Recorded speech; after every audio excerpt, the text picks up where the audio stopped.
এক মুহূর্তের দয়া, একটি তৃষ্ণার্ত প্রাণী, আর আল্লাহর এমন রহমত যা মুহূর্তের মধ্যেই একজন মানুষের পুরো জীবন বদলে দেয়। আজ তুমি শুনবে এমন এক নারীর গল্প, যার একটি কাজ তাকে নিয়ে গেছে সরাসরি জান্নাতে। তপ্ত মরুভূমির বালুরাশি, অগ্নিময় সূর্য মাথার ওপর, প্রখর গরমে হাঁটতে হাঁটতে এক নারী পিপাসায় কাতর হয়ে পড়ে যাচ্ছেন। তার গলা শুকিয়ে গেছে, পা কাঁপছে, চোখে ঝাপসা দেখছেন। তিনি খুব কষ্টে ছায়াহীন সেই পথে হাঁটতে হাঁটতে অবশেষে একটি পুরনো কূপ দেখতে পেলেন। তিনি কূপের দিকে ছুটে গেলেন। কূপটি গভীর, পানি অনেক নিচে, কোনো পাত্র নেই। জুতার ফিতা দিয়ে দেয়ালের দড়ি ধরে তিনি কূপে নামলেন। গভীর অন্ধকারের মধ্যে পৌঁছে তিনি পানি পান করলেন। নিজের প্রাণটা যেন ফিরে পেলেন। কূপ থেকে ওপরে উঠে ঠিক তখনই তিনি দেখতে পেলেন একটি কুকুর মরুভূমির গরমে হাঁপাচ্ছে। জিভা বাইরে বের হয়ে আছে, চোখ অর্ধেক বন্ধ, মাটিতে পড়ে যাচ্ছে পিপাসায়। কূপের চারপাশে ঘুরছে, কিন্তু পানি পাওয়ার কোনো উপায় নেই। এই দৃশ্য তাকিয়ে নারীর হৃদয় নরম হয়ে গেল। তিনি নিজের মনেই বললেন, এই প্রাণীটি আমার মতোই পিপাসায় কষ্ট পাচ্ছে, কিন্তু পানি পান করারও কোনো উপায় নেই। নারীটি আবার কূপের ভিতরে নামলেন, কিন্তু এবার তিনি নিজের চামড়ার জুতা খুললেন। জুতাটির ভেতর পানি ভরলেন।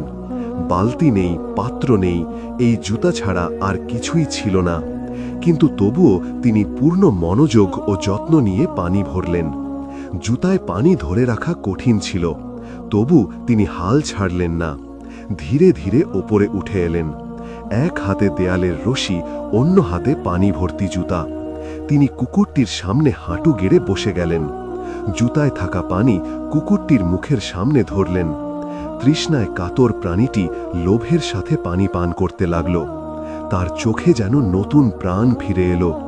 কিছুর মধ্যেই কুকুরটি শান্ত হয়ে গেল। তার শ্বাস স্বাভাবিক হল, চোখে ঝিলিক ফিরে এলো। এই দৃশ্য দেখে নারীটি নিজের অজান্তেই হাসলেন। এ ছিল একটি ছোট দয়া, কিন্তু কুকুরটির কাছে এর মূল্য ছিল জীবন আর মৃত্যুর মাঝামাঝি। রাসূলুল্লাহ সাল্লাল্লাহু আলাইহি ওয়াসাল্লাম বলেন, আল্লাহ সেই নারীকে ক্ষমা করলেন এবং তাকে জান্নাত দান করলেন। ভাবত, তিনি ছিলেন এক পাপী নারী, তার অতীতে ছিল অসংখ্য ভুল, কিন্তু একটি ছোট কাজ, একটি ছোট দয়া তার পুরো নিয়তি বদলে দিল। এই গল্প আমাদের শেখায়, দয়া কখনো ছোট হয় না। মানুষ, প্রাণী বা যে কোনো দুর্বল সৃষ্টির প্রতি দয়া আল্লাহর কাছে অত্যন্ত মূল্যবান। সৎ আমল আল্লাহ কখনো হারান না।